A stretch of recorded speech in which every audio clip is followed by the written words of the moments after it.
Temos a aula da semana passada em escatologia, falando do que o já e o ainda não implica na nossa vida nos dias de hoje.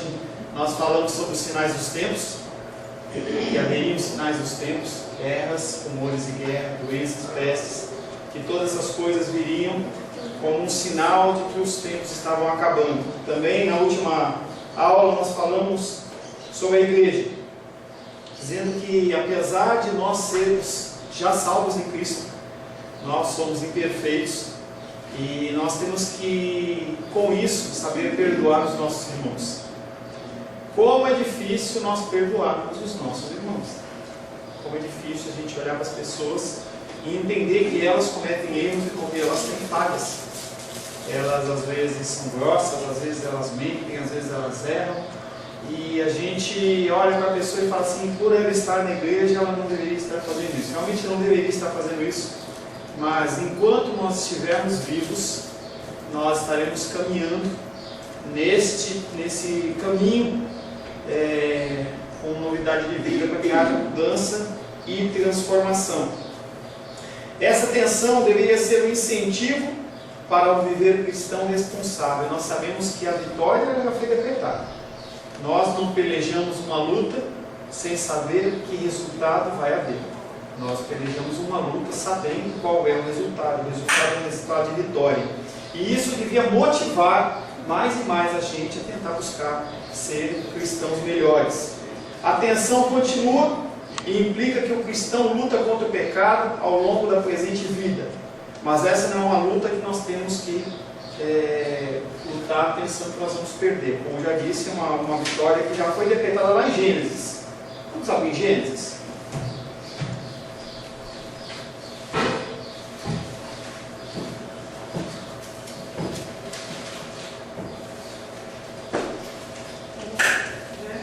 Peraí, eu vou achar agora.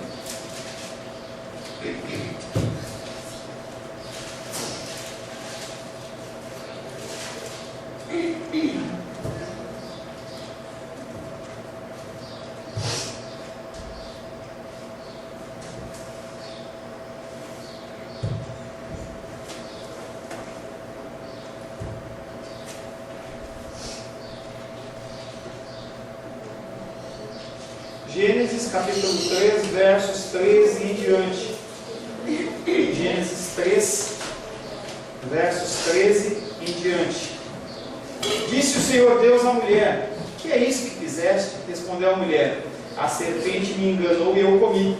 Então o Senhor disse à serpente: visto que isso fizeste, maldita és entre todos os animais domésticos e és entre todos os animais selváticos.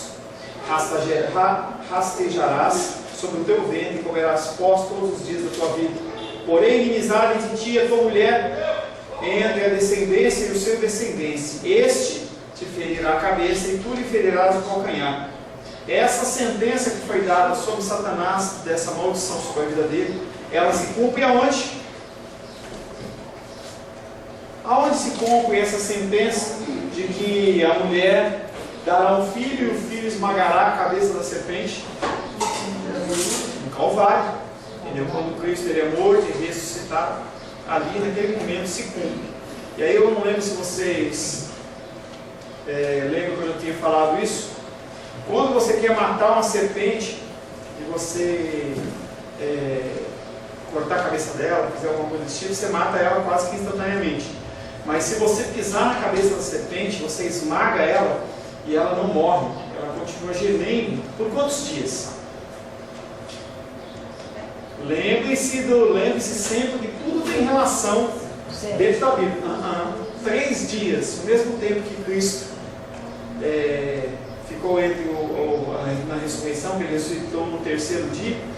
Por 3 dias a serpente ela sofre a cobra verdadeira. Você pisar na cabeça dela de forma assim forte, a cabeça dela é esmagada e ela não morre e ela fica gemendo com dores terríveis por 3 dias. Da mesma maneira, o Satanás ele teve a cabeça dele esmagada.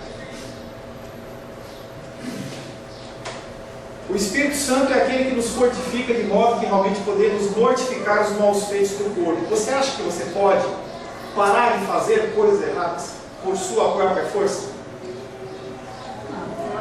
Pode, Gabriel. Se a gente sabe que a gente tem uma coisa errada, que a gente quer que a gente faz, e você quer deixar de fazer essa coisa, você acha que você tem força para isso? Muitas pessoas acham.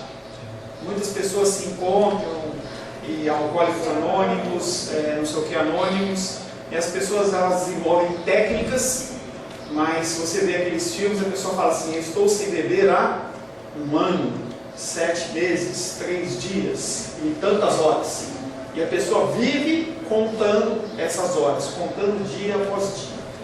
Quando você é realmente liberto pelo Espírito Santo, você é liberto de verdade.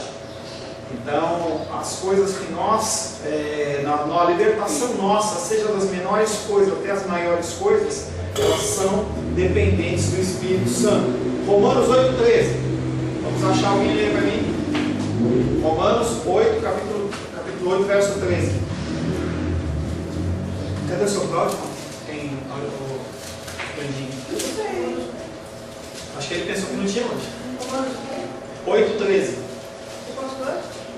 Pode. Porque se viverdes segundo a carne, caminhais para a morte. Mas se pelo Espírito mortificais os feitos do corpo, certamente vivereis. Porque se viverdes segundo a carne, caminhais para a morte. Porque se você vive segundo a carne, você não é do Espírito. Entendeu? Se você vive segundo a carne, você não é do Espírito. Nós, como seres espirituais, nós temos que caminhar em novidade de vida, sempre buscando o conserto. Mas pastor, eu não consigo. Você vai andando, mesmo que a passos lentos. Tem pessoas que andam a passos mais rápidos, outros a passos mais lentos, mas nós sempre caminhamos em direção ao alvo. E o alvo é ser igual, semelhante a Cristo. Por isso que nós temos que viver não segundo a carne, mas segundo o Espírito. E como que nós podemos viver segundo o Espírito se nós não lemos a Bíblia? Você acha que você simplesmente assistir uma palavra de domingo de manhã e domingo à noite, ela é suficiente para você? Ela não é suficiente para você. Há necessidade que você leia a palavra do Senhor durante a semana também, para que isso possa te constranger. Não é eu falando que vai te constranger. Quem vai te constranger é o Espírito Santo de Deus. Porque a função do Espírito Santo de Deus é dar sonhos, revelações. Qual a função do Espírito Santo? Orientar, convencer do juízo e do pecado e da justiça. Então o Espírito Santo, ele é aquele que te constrange através da palavra em relação às coisas que você está fazendo. Nós não podemos atingir a perfeição do sem pecado nessa vida. Você sabe disso? Que você não vai nessa vida ficar sem pecado? Não existe, não tem como isso. Nós caminhamos em direção ao alvo. Na verdade, é por isso que nós temos que continuar caminhando, porque isso agrada ao Senhor. Uma compreensão da força que é nossa, através da habitação do Espírito, deve nos motivar a viver uma vida positiva e vitoriosa. Vamos parar de murmurar. Vamos parar de reclamar. Eu gostei muito da oração que o irmão Cláudio fez aqui no Ano Novo, quando ele fala assim, quando ele acorda, a primeira coisa que ele fala assim: obrigado, Jesus. Bom dia, Jesus. Obrigado por poder mais uma vez viver na tua presença. Isso é uma dádiva. Ontem um pastor postou no Facebook assim: Deus, eu agradeço pela permissão que tu tens de eu ser pastor. Mas é uma verdade. Deus, ele te dá uma permissão. E isso é uma coisa que nós temos que levar em conta no nosso caminhar, no nosso viver, no nosso falar. E não é que você tem que se abster. Eu vou falar um pouquinho sobre cultura daqui a pouco. Não é que você tem que se abster das coisas do mundo. Por um bom tempo eu tive esse pensamento. Então a gente tem que se alienar. Então, se é uma música clássica, tá frio, bem? Quer que feche? Quer que desligue o ventilador?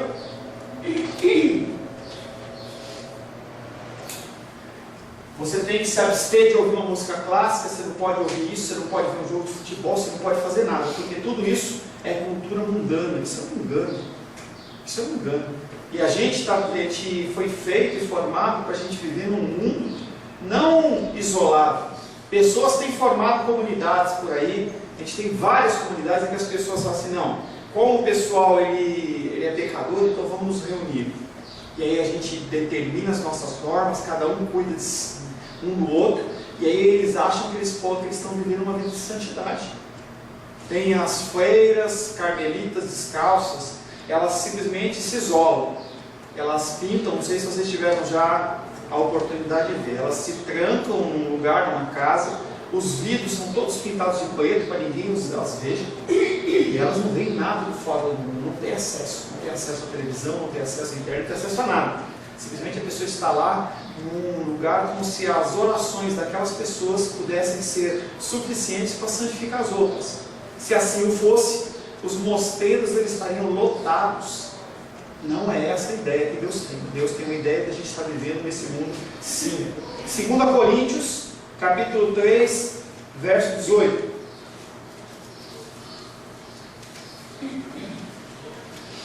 2 Coríntios 3, 18.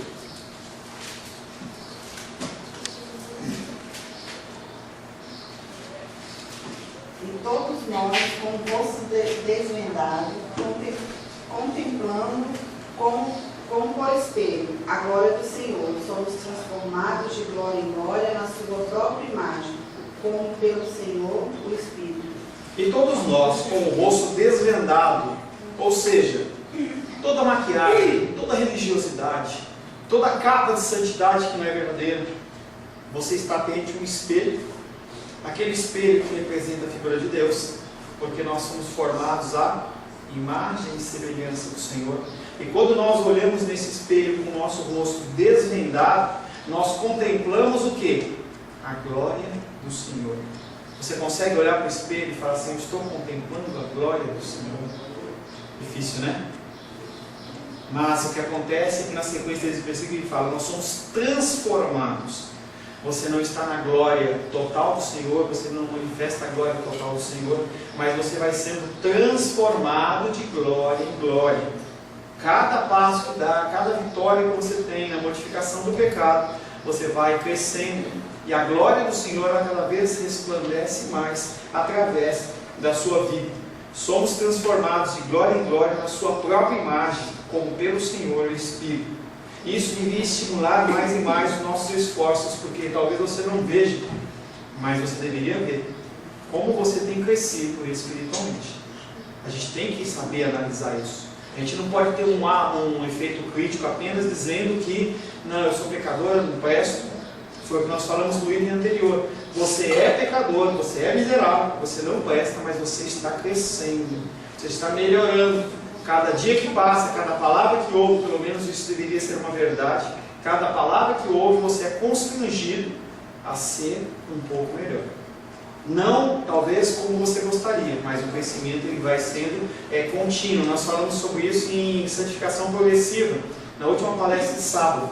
Quando você é salvo, você começa uma caminhada e você começa a se despojar das coisas do velho homem, não é uma coisa instantânea. 1 Coríntios capítulo 1, versos 30 e 31.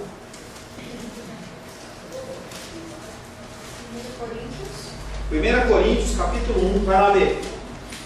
1 Coríntios capítulo 1, verso 30 e 31.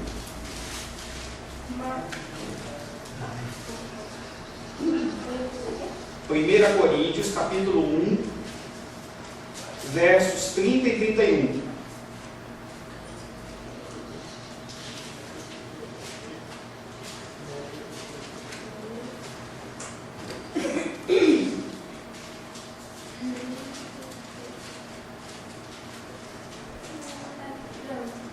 Pode ler.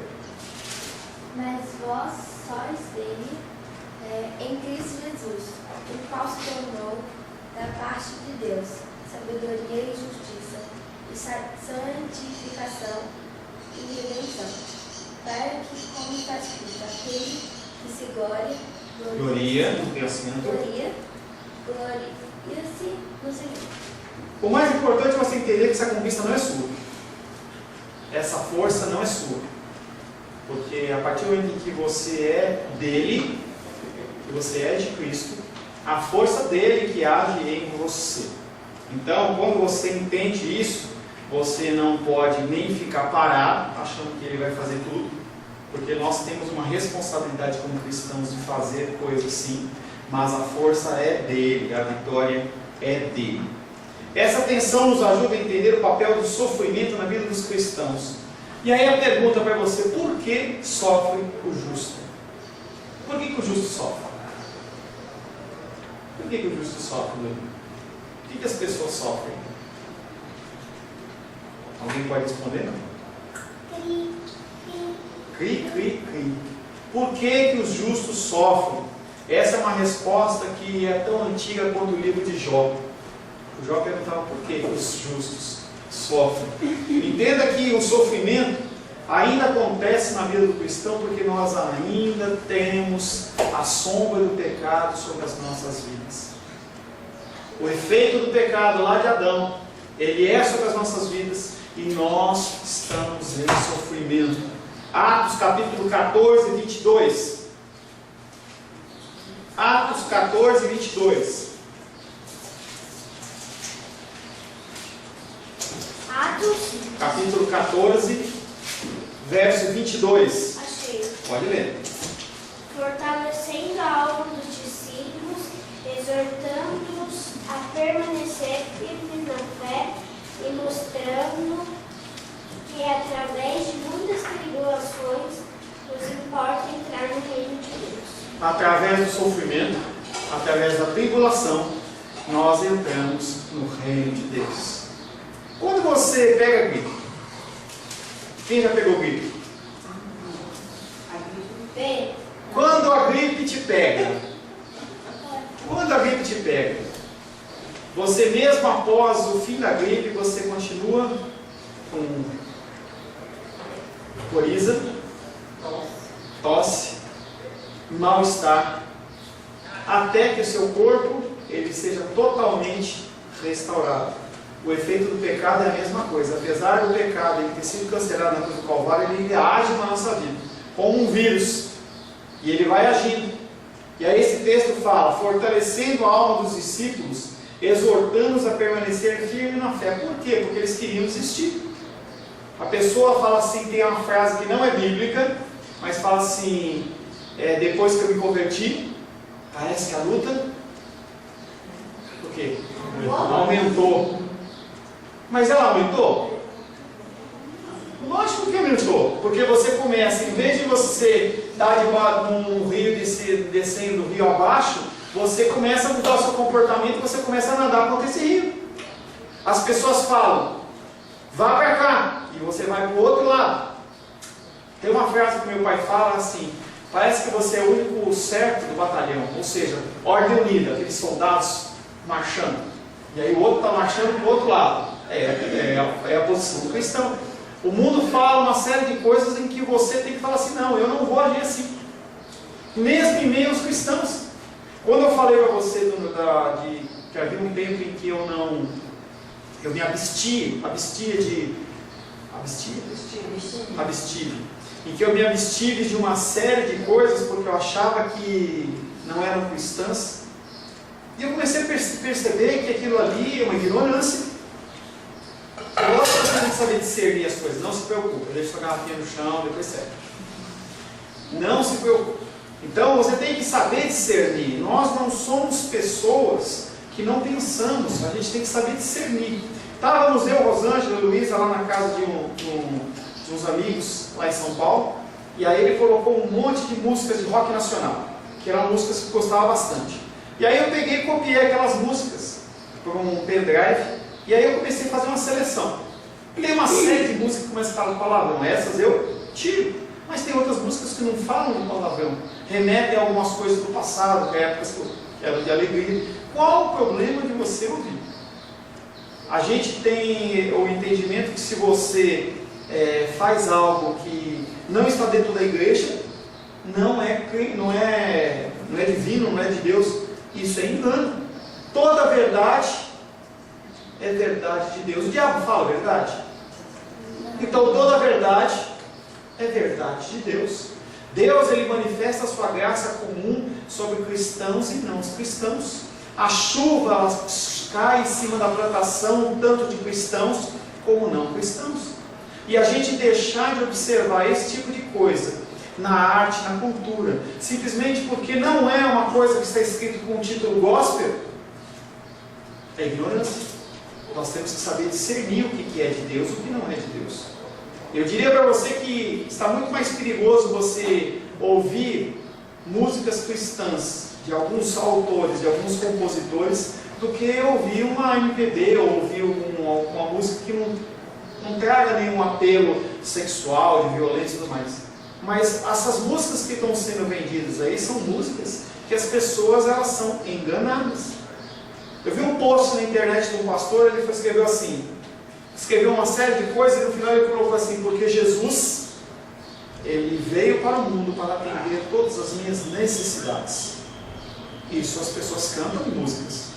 E aí eu fiz um comentário, o povo ficou doido. Eu falei: não, Jesus Cristo, ele não é Papai Noel que veio para atender as minhas necessidades. Ele atende se ele quiser. Se cumpriu, não, ele atende, ele veio para atender. Então as pessoas, elas têm um entendimento que Cristo, ele tem a função de ser o Papai Noel da minha vida e da sua vida, um gênio da lâmpada. Eu estou precisando de uma bênção, eu vou lá na igreja. Eu estou precisando de entrar no trabalho, eu preciso de uma coisa, eu preciso passar de ano, eu preciso fazer um concurso. Então, agora Deus precisa agir. Não é assim que funciona. E eu falava para eles dentro da internet lá que Deus, ele é soberano e ele faz o que ele quer, e as pessoas não entendem esse conceito. E a pessoa fala assim: se você não acredita que Deus pode fazer todas as coisas, atender todas as suas necessidades, então você não acredita na soberania de Deus, na grandeza. Você está enganado. É ao contrário. Você está achando que Deus está limitado a uma caixinha de fósforo, ele só pode agir dentro do que você quer. Isso não é verdade. E as pessoas, elas não estão acostumadas. Então tenham muito cuidado em ler livros cristãos, pseudo-cristãos, ouvir músicas pseudo-cristãs, porque você, quando ouve alguma coisa dessa, ou você lê alguma coisa desse tipo, você acha que aquilo ali é como se fosse, porque está escrito bíblico, porque está escrito cristão. Então você simplesmente desliga a sua chavinha de discernimento e você fala: tudo que aquele cara está falando é verdade. Tem muito autor que se diz cristão, que não é cristão. Exemplo, Augusto Cury. Você olha, as pessoas pagam, igrejas chamam, enchem auditórios inteiros para aquele homem. E aquele homem simplesmente falando conceitos psicológicos. São exemplos. Tem pessoas que ensinam coisas. Por exemplo, Paul Yang-Shu tem uma igreja de 750 mil pessoas em Seul, lá na Coreia. Ele é um homem que determina as coisas. É um homem que olha para as coisas e fala assim: não, vai ser assim. Então, se eu quero essa mesa, eu olho para essa mesa, eu tenho que definir que mesa que eu quero, porque Deus tem que saber o que eu quero. Então, a mesa que eu quero é uma mesa azul, ela tem que ter uns detalhes cinzas, tem que ter pezinho assim, assim, assado, porque se eu não mentalizar isso na minha mente, como é que Deus vai saber? Como é que Deus vai atender a minha necessidade? Então, são conceitos que não são bíblicos. Até são bonitinhos, mas não são bíblicos. Fala, Carol. Não, você falou, né, que a pessoa se utilizou de que Jesus veio para atender as nossas necessidades. E que necessidades são essas?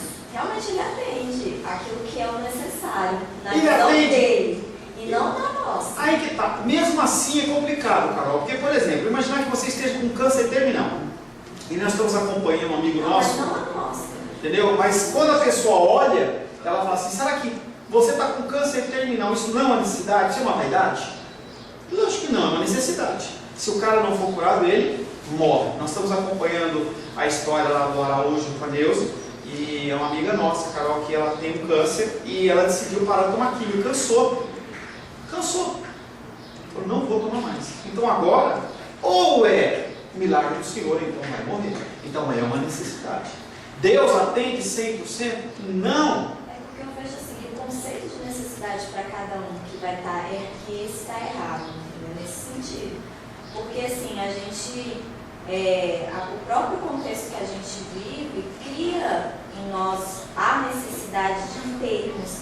Então, tem essa questão. Por isso que provavelmente essas pessoas, elas são influenciadas por isso, porque todos nós somos por essa sociedade assim. Mas é influenciado por o quê? Porque nós estamos falando de cristãos, pseudo-cristãos. Quando o cara entra na igreja Então, e ele começa a ouvir músicas, de você ser curado, de você ser vitorioso. Eu sou utiliza aquela frase, né, de Cristo, eu sou mais do que vencedor em Cristo Jesus, e realmente você é, mas é porque você deturpa no seu conhecimento do mundo, de você ser, nesse sentido de você ter tudo que você deseja, que o seu desejo ali está querendo, aí você fica junta com isso e fala, não, eu sou mais do que vitoriosa, eu sou filha do rei, ele é o dono do ouro e da prata. Então mas não é legal você ouvir isso? Não é legal você ouvir isso? Que você é Deus do ouro, você é filho de Deus do ouro e da prata, e que não vai te faltar nada, e que você recebe, que você pode. Vai de encontro ao coração das pessoas. O que as pessoas querem ouvir, as pessoas têm falado. Os pastores têm falado. E aí as pessoas, elas entram na igreja, não passam por discipulado,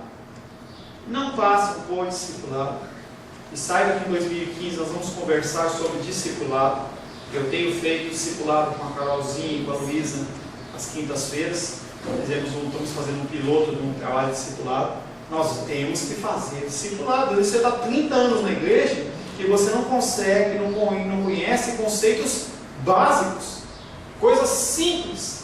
E você continua caminhando, e você não sabe. Aí a pessoa fala algo, você acha que é verdade. Você acha que é verdade, não é verdade, muitas das vezes. Gostou, Sebastião? Muitas das vezes. Acima de tudo, deveríamos ser encorajados pela convicção de a nossa santificação, em última instância, não nossa, mas de Deus. Mas por que sofre o justo? Nós lemos Atos 14, 22, falando sobre fortalecimento e que a nossa entrada no reino dos céus, ele vem através de sofrimento. Apocalipse capítulo 6, versos de 9 a 11. Errou. Apocalipse capítulo 6, versos de 9 a 11.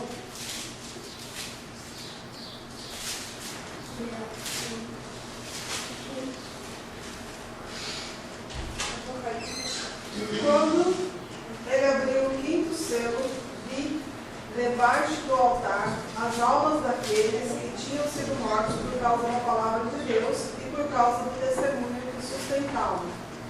Clamaram em grande voz, dizendo: Até quando, ó soberano Senhor, santo e verdadeiro, não julgas, nem vingas o nosso sangue dos que habitam sobre a terra? Então, a cada um deles foi dada uma vestidura branca, e lhes disseram que repousassem ainda por pouco tempo, até que também se completasse o número dos seus conservos e seus irmãos que iam ser mortos, como igualmente eles foram. Visão espiritual. Trono do Senhor. Embaixo do trono do Senhor, as almas dos cristãos que já morreram, e os cristãos olham para Deus e falam assim: Deus, até quando o Senhor não vai vingar o nosso sangue? E aí o Senhor ele dá uma resposta em duas partes. Primeiro, ele entrega vestes brancas. Vestes brancas significa vitória. E aí ele fala para eles assim: olha, vocês já são vitoriosos.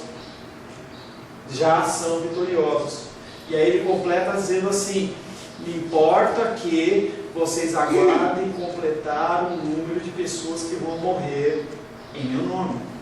E aí não é somente uma morte física, pode ser uma morte espiritual, pode ser uma morte social, em que você está no meio da escola, você está no meio do teu trabalho, e você tem que simplesmente se posicionar como um servo de Deus. E ao se posicionar, as pessoas, elas te matam.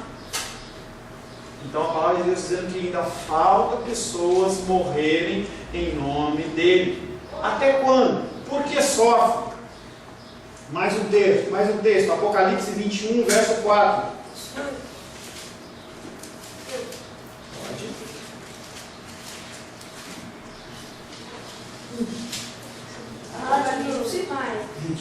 21, 4. Pode ler? Sabe de cor, Bê? Pode ler? Pode. Achei. E lhes enxugará dos olhos toda lágrima, que a morte já não existirá. Já não haverá luto, nem pranto, nem dor, porque as primeiras coisas passaram.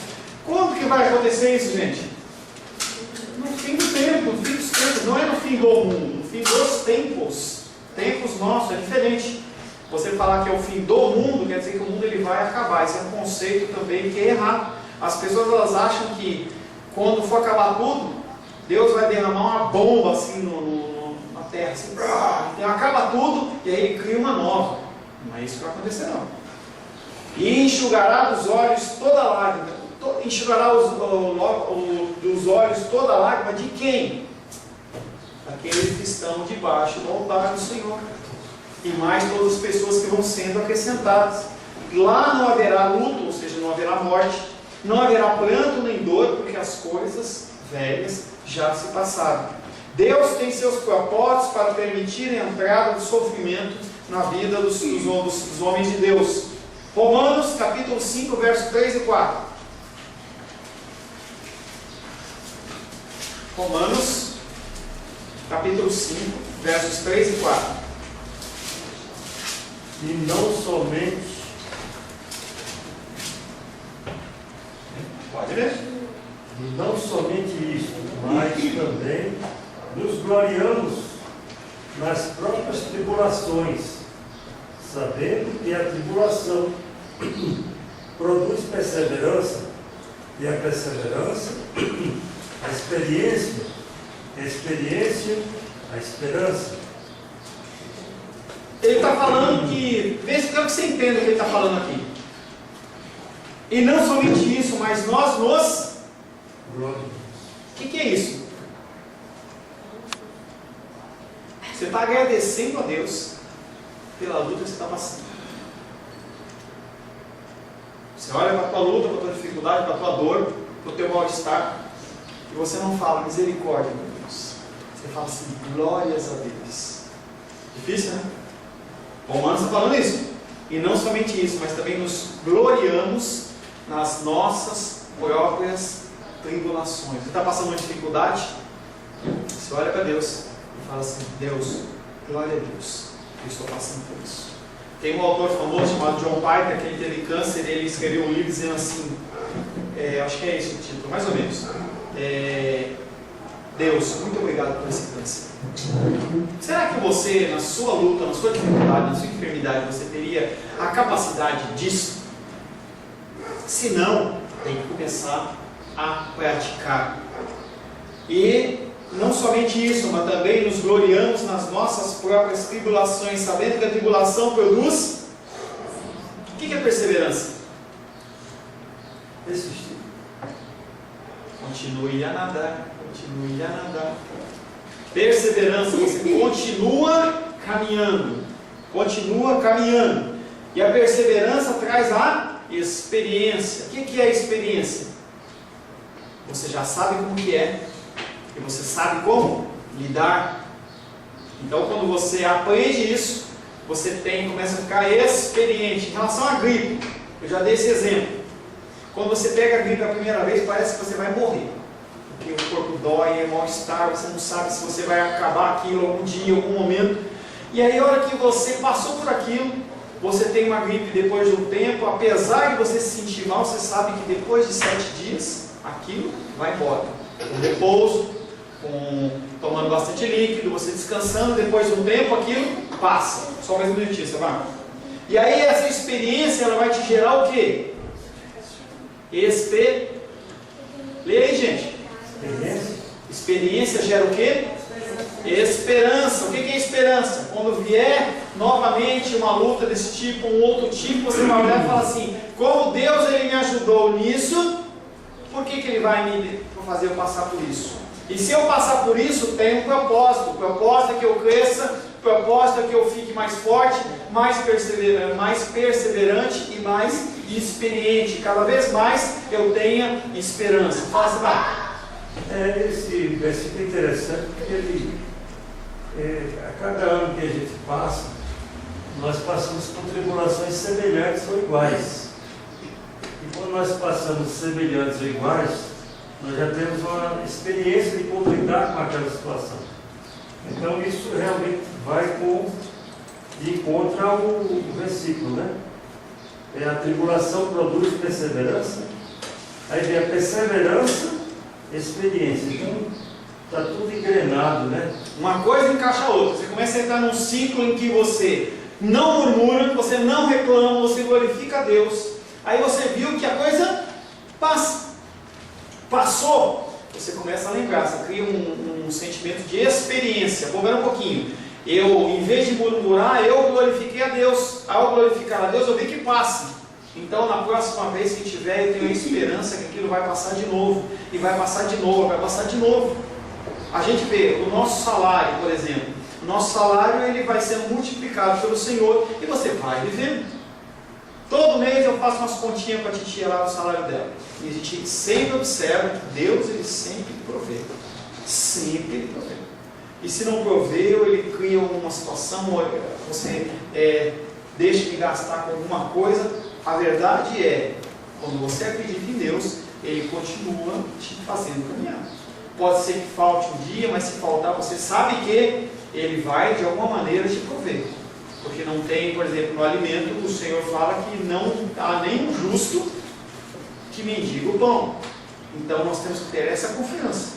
A gente vê muitos e muitos relatos de missionários, por exemplo, que os missionários eles estão num lugar sem comida. Tem um relato uma vez que eu li que era muito interessante, que o rapaz, o missionário lá, ele cuidava de crianças, tinha lá 50 crianças, uma coisa assim. E aí não tinha dinheiro para comprar pão, não tinha comida. E aí ele simplesmente chamou as crianças, sentou na mesa, falou, vamos agradecer pelo alimento. E as crianças olhavam para ele e falaram assim, mas não tem? Não, mas Deus ele vai prover. E aí coisas milagrosas, bate o cara na porta e fala assim, olha, eu fiz uma fornada de pão lá e o cara desistiu e eu vou jogar fora, então eu posso entregar para vocês aqui para vocês comerem? Não é uma coincidência, é um ato de misericórdia do Senhor. É um ato de maravilha, de milagre do Senhor. Como também pode ser que o Senhor não forneça o pão. Para quê? Para gerar em você perseverança, gerar em você a esperança. Você saber que mesmo, o apóstolo Paulo diz que ele sabia viver na riqueza e na pobreza. Os casais, quando eles vão casar, eles falam o quê? Eu vou casar com você na saúde e na doença, na riqueza e na pobreza. Então, em qualquer situação, é isso fazendo, em qualquer tipo de situação, eu vou continuar vivendo com você. Quando você exerce esse tipo de controle, esse tipo de adoração ao Senhor, você vai ficando cada vez mais forte. Hebreus capítulo 12, verso 11. Hebreus 12, 11. Hebreus 12, 11.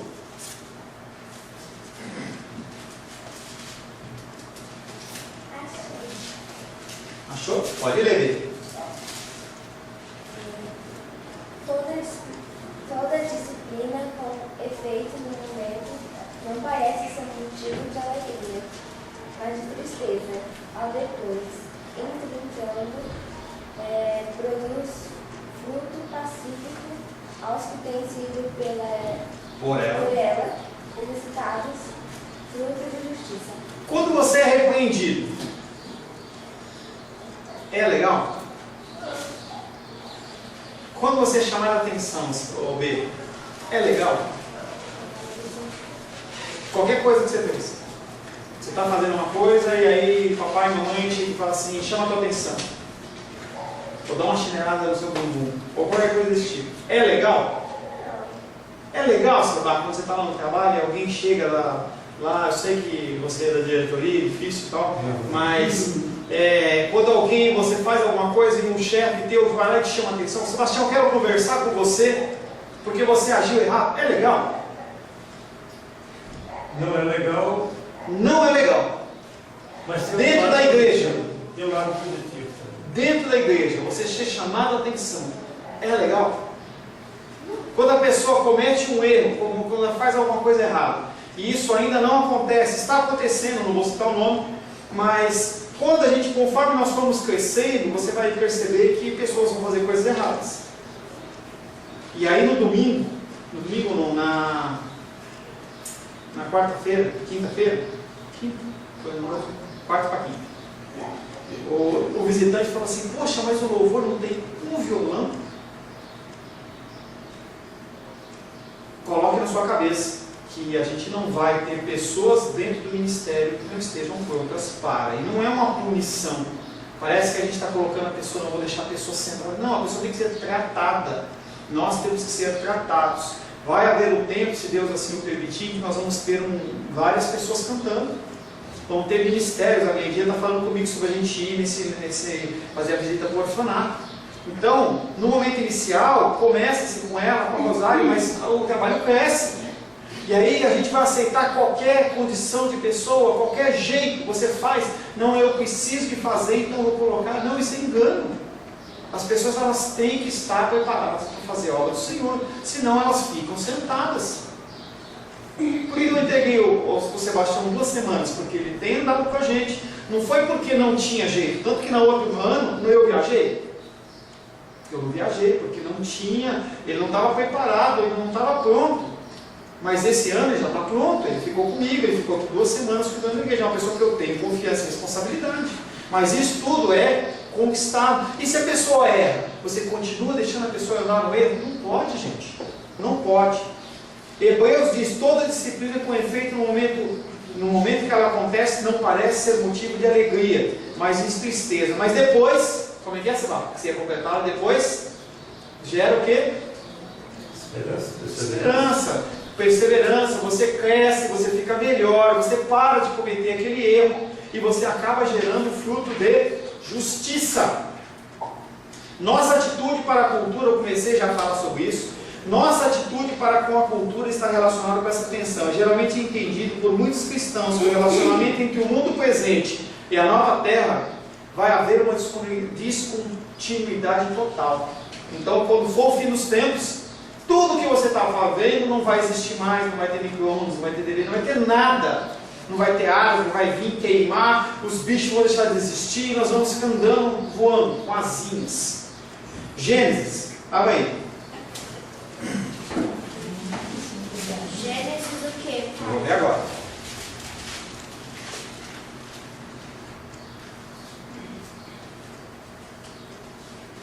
Gênesis 1:26. Achei. Também 25, desculpa. e fez Deus os animais selváticos segundo a sua espécie, e os animais domésticos conforme a sua espécie, e todos os répteis da terra conforme a sua espécie. E viu Deus que isso era bom. E viu Deus que isso era bom. Se Deus criou coisas e Ele disse que era bom, por que Ele vai destruir? Por que Ele vai acabar? O entendimento que nós temos que ter de fim dos tempos é que o que era, o que está degradado, ele vai voltar a ser correto. Para dentro, para dentro, para dentro. Deixa ele lá fora, não. Ator. A nova terra, pensam muitos, cairá como uma bomba em nosso meio.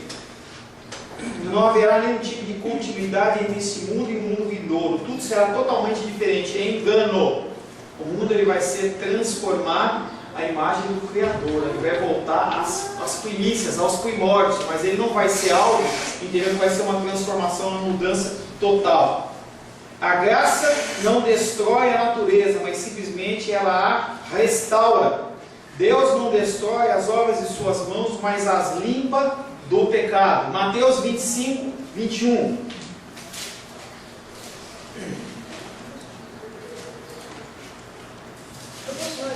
Pode.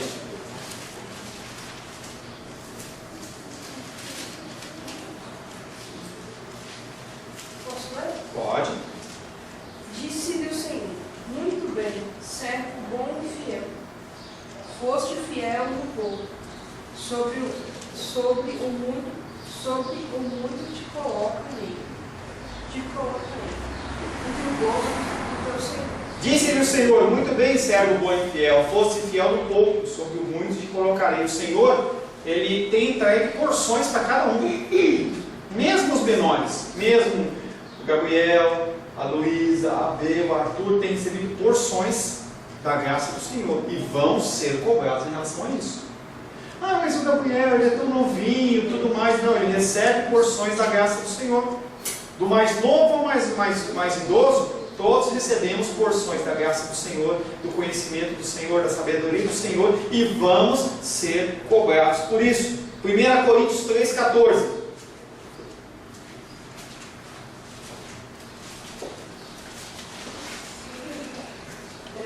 3,14. 3. 1, 2, 3. Pai, é 1 Coríntios? 1 Coríntios 3,14. Achei. Se permanecer a obra de alguém que sobre o fundamento edificou, esse receberá galardão. Se permanecer a obra de alguém, que obra que permanece? De que materiais? Lembra de Josué? Que obra que permanece? Aquelas que são provadas pelo fogo. Palha, permanece? Madeira, permanece? Feno, permanece? O que permanece? Ouro, prata. Se essas obras que nós estamos fazendo, elas são obras que são passadas pelo fogo, e Deus vai olhar para aquela obra e falar assim, não, essa obra foi para mim, ela é uma obra que o Senhor fala que receberá galardão, ou seja, nos tempos vindouros, você vai receber um prêmio. Você vai receber, o que prêmio é esse? Dinheiro? Não. Ele fala que haverá governos de cidades. As cidades, elas serão estruturadas e governadas pelos servos do Senhor. E aí você não vai passar pela eleição da Dilma. Você pode ser um presidente, você pode ser um governador, você pode ser um vereador, dentro do contexto espiritual. E você vai governar a terra, porque é o princípio que Deus criou as coisas. Ele é espírito e ele precisa que pessoas naturais elas governem na terra. Galardão faz parte disso. Amém?